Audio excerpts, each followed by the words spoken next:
everyone for giving me this opportunity, and I am reviewing the second book, Men Are From Mars and Women Are From Venus. So this book has been written by American writer John Gray in 1992 और relationship based है ये book. Mail और female का characteristic और उनके nature के बारे में बताया गया है इसमें. सबसे पहले हम ये समझने की कोशिश करेंगे कि जॉन ग्रे ने मेल को मार्स और फीमेल को वीनस से क्यों रिप्रेजेंट किया है. हालांकि हमारे फोरफादर्स को तो कई हज़ारों साल पहले से पता है ये बात कि मेल को मार्स से रिप्रेजेंट करना है यानी मंगल ग्रह से, और फीमेल वीनस यानी शुक्र ग्रह से रिप्रेजेंट करना है. लेकिन कहीं ना कहीं वेस्ट में ये अवेयरनेस आई होगी और 32 इयर्स पहले ये जॉन ग्रे ने बुक लिखी. बेसिकली जो इन्होंने यहाँ पे इस तरीके से बताने की कोशिश करी है कि अर्थ पे आने से पहले मेल्स मार्स पे रहते थे और फीमेल्स वीनस पे रहती थी. तो जो मार्शियंस का नेचर है, यानी कि पहले हम यहाँ से समझेंगे कि मार्स जो प्लैनेट है एक तो अर्थ से 4th प्लैनेट है और फियर्स पावर ये सब रिप्रेजेंट करता है और ठंडा प्लैनेट है. ये कलर इसका ऑरेंज रेड है बिकॉज ऑफ आयरन ऑक्साइड वहाँ पे पाया जाता है इसलिए. दूसरा ये मेल अपने आप को जब भी कोई गोल अचीव करते हैं तो पावरफुल फील करते हैं. तो मार्स प्लैनेट को इस तरीके से दिखाया गया, जहाँ पे वीनस प्लैनेट जो है वो फेमिनिटी यानी फेमिनिन एनर्जी को रिप्रेजेंट करता है. और feminine energy like love, compassion, empathy, beauty, luxury, ये सब चीज़ें वीनस रिप्रेजेंट करता है. तो फीमेल को वीनस से और मेल्स को मार्स से, मेल्स को मार्शियंस और फीमेल को वीनसियंस बोला गया है.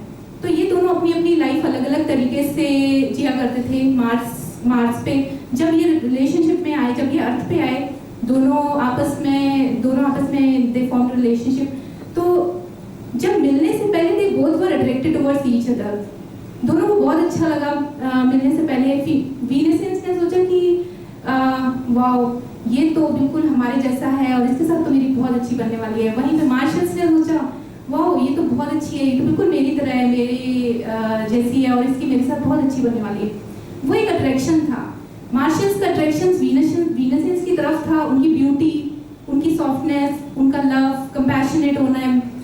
और फीमेल का जो अट्रैक्शन था मेल्स की तरफ, उनका पावरफुल होना, एग्रेसिव होना.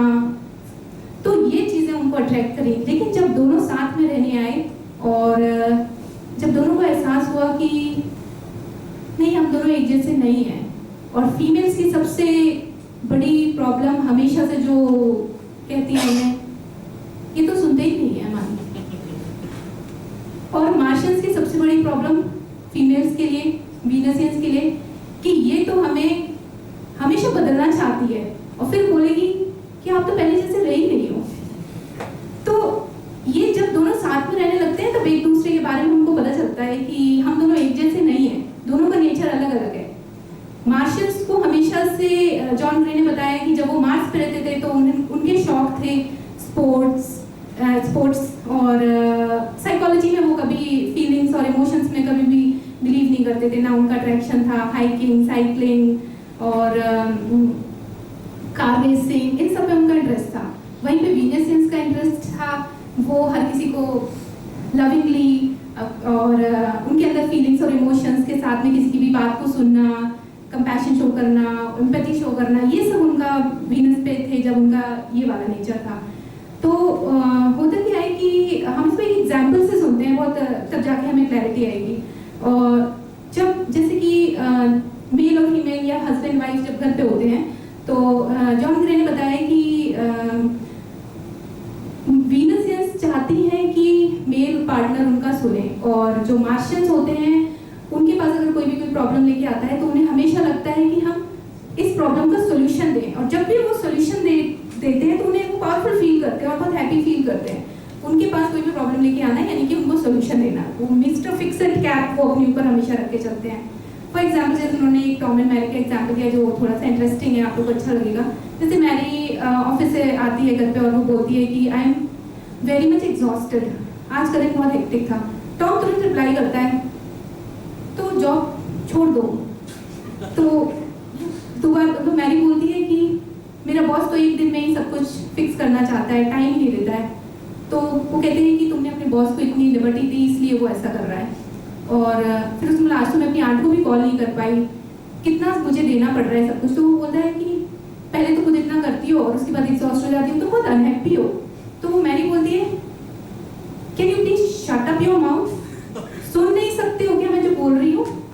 मैं अनहैप्पी हूँ, तुम कुछ नहीं कर सकते। और वो गुस्सा होकर चली जाती है। तो वो जो टॉम बोलता है मैंने ऐसा क्या किया, ये नाराज क्यों हो गई, मैं तो इसे सोल्यूशन दे रहा था और ये तो नाराज होकर चली गई। मार्शल्स को ये पता ही नहीं होता है कि उस टाइम उन्हें सिर्फ सुनना है, सोल्यूशन नहीं देना है। आप सिर्फ सुनिए उनको उस टाइम पे, क्योंकि वीनस फीमेल जहाँ से आई हैं उनके यहाँ पे वो जब भी कोई प्रॉब्लम वीनस फीमेल्स के पास लेके आता है वो सुनती है उनको उनके साथ अपने इमोशंस को बिल्कुल उसी लेवल पे रखती है।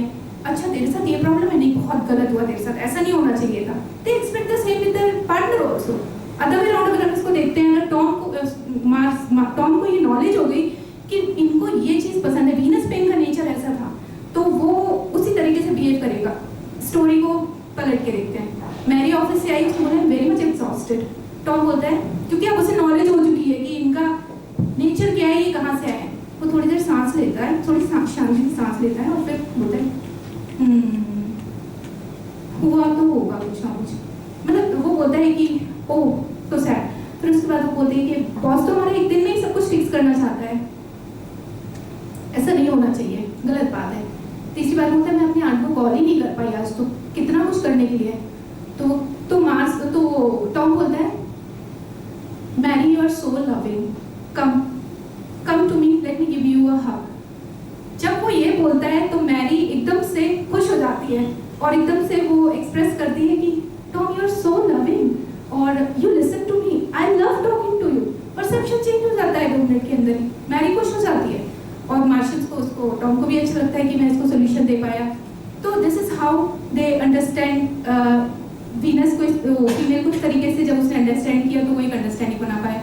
वहीं पे जो फीमेल्स होती हैं वो हमेशा होम इम्प्रूवमेंट कमेटी की तरह एक्ट करती हैं। वो मार्शल्स को इम्प्रूव करती रहेंगी, छोटी छोटी बातों के लिए उनको बताती रहेंगी, सिखाती रहेंगी कि इस पैंट के साथ ये शर्ट अच्छी नहीं लग रही है, शूज़ इस कलर के मैच ही नहीं कर रहे हैं। हम रेस्टोरेंट में खाना खाने जा रहे थे तो आपने होटल में टेबल बुक क्यों नहीं करी, हमें वेट करना पड़ रहा है। कल सुबह अगर ट्रेन पकड़नी है ना तो अलार्म लगा लेना वरना लेट हो जाओगे। तो इस तरीके से ना वो उन्हें हर बार इंस्ट्रक्ट करती रहती हैं और मार्शल्स को ये पसंद नहीं आता है, वो एम्पावर फील नहीं करते हैं और वो हमेशा ये सोचते हैं कि हमें सिखा रही है, मेरे ऊपर ट्रस्ट नहीं है, मेरे को डाउट कर रही है। तो वो अपनी काबिलियत पे ना जब भरोसा नहीं करते तो वो ना अनलविंग होने लगते हैं, मतलब लव उनका कम होने लगता है और उनको समझ में नहीं आता फीमेल्स को कि ऐसे ही क्यों कर रहे हैं, क्योंकि वो उसका नेचर है। मार्स पे उनको नहीं पता होता है, मार्स पे उनको कोई सिखाए, उनको गाइड करे, ऐसा नहीं होता है।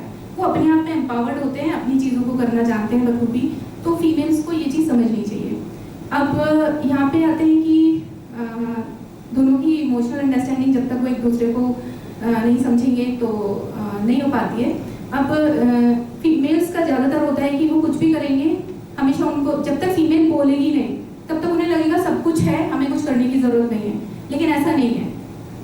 मार्स में हमेशा मेल्स को बोलना पड़ता है, बिना बोले वो आपके थॉट में जाके आपको नहीं समझ पाएंगे और आपको उनको बताना ही पड़ेगा कि ऐसा करना है। और वो हमें फीमेल्स हमेशा पॉइंट देती हैं। आप एक रोज लाओगे तो भी एक पॉइंट मिलेगा, आप उनके लिए मर्सिडीज कार लाओगे तो भी एक ही पॉइंट मिलेगा। आप अगर ये देखिए, मार्स ऐसा सोचता है, मार्शियस ऐसा सोचता है कि अब हमने मर्सिडीज कार लाई है, यानी मैंने 50 पॉइंट गेन कर दिए हैं, और लेकिन वो उसके लिए एक ही पॉइंट होगा, वो उसी लेवल की खुशी उसको मिलेगी। तो बेटर है जब आप समझो उनको क्या चाहिए, उनको कुछ नहीं चाहिए, उनको इमोशंस बिहाइंड योर डूइंग। आप कुछ भी करो, आप उनके साथ बस इतना ही कह दो कि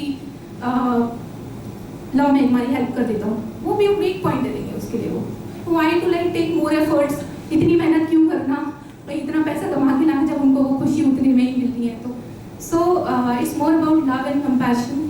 और मार्शियंस डायरेक्ट सुनना पसंद करते हैं, उनको आप स्पष्ट बोलो, घुमा के नहीं आप क्या बच्चे को ऑफिस से पिक कर लोगे क्या, मैं आज थकी हुई हूँ, मैं जा नहीं पाऊंगी, मेरे पास टाइम नहीं है। डायरेक्ट बोलो, सिर्फ एक लाइन में, सिंपल। उसको ऑफिस से बच्चे को पिक करते हुए आ जाना, सिंपल। क्यों इतना बोलना, उनको नहीं समझ में आता है, वो कंफ्यूज हो जाते हैं। कर सकते होंगे नहीं हो, आप डाउट कर रहे होंगे कैपेबिलिटी पे, कर ही लेंगे। बोलो उनको, डायरेक्ट बोलो, आप करते हुए आ जाना, simple. So they love to listen direct. Females उसमें 10 चीज़ें डाल के घुमा फिरा के बोलो, वो चीज़ नहीं। सो ये हो गया। अब इसके बाद अगर आप कोई हार्ड फीलिंग्स हैं, आप दोनों शेयर नहीं कर पा रहे हो, तो जॉन ग्रे ने बताया आप लेटर लिख के एक दूसरे को कम्युनिकेट कर सकते हो। Just the best way. आप अपनी ग्रजेस भी लिख दो, उसके बाद आप ये भी उसमें लिखो कि आप क्या एक्सपेक्ट कर रहे हो उससे, वो भी उसमें लिख दो। मतलब tell them directly what you are feeling and what you want, so they will understand this way. और रिलेशनशिप में जैसे साल में 4 सीजन होते हैं, वैसे रिलेशनशिप में भी सीजन होते हैं, स्प्रिंग, विंटर, ऑटम, समर।